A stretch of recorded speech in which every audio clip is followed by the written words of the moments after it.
اب آ جائیں آپ نماز عیدین کی تو وہ تو ہوتی 2 رکعت ہے، چاہے وہ عید الاضحیٰ ہو یا عید الفطر ہو، 2 رکعتیں ہوتی ہیں اور اس میں 12 تکبیرات ہوتی ہیں۔ تو لوگ کے اندر حدیث موجود ہے، موطا امام مالک کے اندر موجود ہے کہ 7 تکبیرات سورۃ الفاتحہ سے پہلے پہلی رکعت میں اور 5 تکبیرات سورۃ الفاتحہ سے پہلے دوسری رکعت، یہ طریقہ۔ اور اگر کوئی بھول جائے تو رکوع کے بعد بھی کر سکتا ہے۔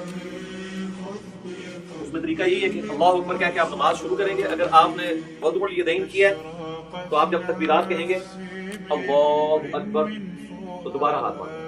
اگر آپ ارسال الیدین کر رہے ہیں تو اللہ اکبر یوں 7 تکبیرات کو آپ پورا کریں، اور اس کے بعد یعنی ثنا پڑھنے کے بعد 7 تکبیرات، پھر اعوذ باللہ بسم اللہ پڑھ کے امام نے سورۃ الفاتحہ پڑھ دی، آپ نے سن لی۔ اور دوسری رکعت میں امام جب سورۃ الفاتحہ شروع کرنے لگے گا اس سے پہلے وہ تکبیرات کہتے ہیں۔ اگر کوئی پہلے میں بھول گیا ہوا ہے تو دوسرے میں 12 پوری کر لیں گے، یعنی یہ زائد تکبیرات ہیں، سنت افضل عمل ہے۔ تو عید کی نماز کے اندر یہ ایک مین چیز ہے۔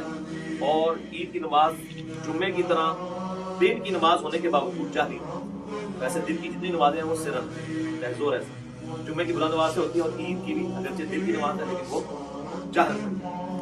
دوسرا فرق یہ ہے کہ جمعے میں خطبہ پہلے ہوتا ہے، نماز بعد میں، اور عیدین کے اندر کیا ہوتا ہے، نماز پہلے خطبہ بعد۔ باقی وہ آل امیہ نے پہلے شروع کروا دیا تھا، تو بعد میں حضرت علی کے اوپر وہ لانتے کرتے تھے، تو ظاہر سامنے تو صحابہ بیٹھے تھے۔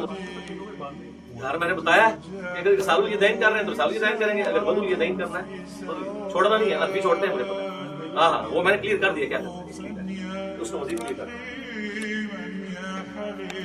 عید کی نماز کے اندر ہمارے حنفی بھائیوں کے اندر یہ چیز موجود ہے کہ وہ ارسال الیدین کرتے ہیں، اور آخری دفعہ جب وہ تکبیر کہتے ہیں، وہ 12 تکبیریں تو کہتے بھی نہیں، 6 تکبیریں کہتے ہیں، تو اس کو باندھتے ہیں۔ تو ٹھیک ہے یار، کسی بہانے جو سال بعد یا رفع دین کر رہے ہیں کرم دو۔ شکر ہے کہ وہ جو گھوڑوں کی دموں والا انہوں نے ایک تماشا لگایا ہوا تھا، اور وہ کہتے تھے وہ بھوت رکھ کے آتے تھے، وہ ساری چیزیں ختم ہو جاتی ہیں۔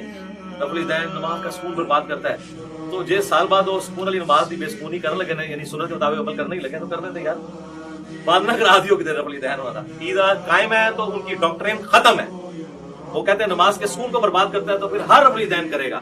وہ کہتے ہیں بس پہلا ٹھیک ہے، اس کے بعد جو برباد کرتا ہے تو وہ قنوت وتر والا بھی رفع الیدین کرتے ہیں، وہ کرتے ہیں، ہم بھی کرتے ہیں۔ تو میں بتا رہا تھا کہ عید کی نماز کا جو پہلا خطبہ انہوں نے شروع اس لیے کرایا کہ بعد میں تو یہ بھیجتے تھے لانتے، تو لوگ بھیجتے تھے تو لانتے، اور میں نے یہ بخاری مسلم سے ثابت کی ہے کہ کیا سلسلہ شروع ہوا۔ تو کربلا ہر جگہ آئے گی، یہ آپ نے یاد رکھنا، کربلا سے آپ کی جان بچے۔ تو یہ ہو گیا جناب عیدین کا طریقہ، دونوں عید کی نمازوں کا یہ طریقہ ہے۔ اور نیت سب کے لیے وہی ذہن میں حاصل حاضر کر لوگ نیت یاد کرا رہے ہوتے ہیں کہ جناب یاد کر لو ہے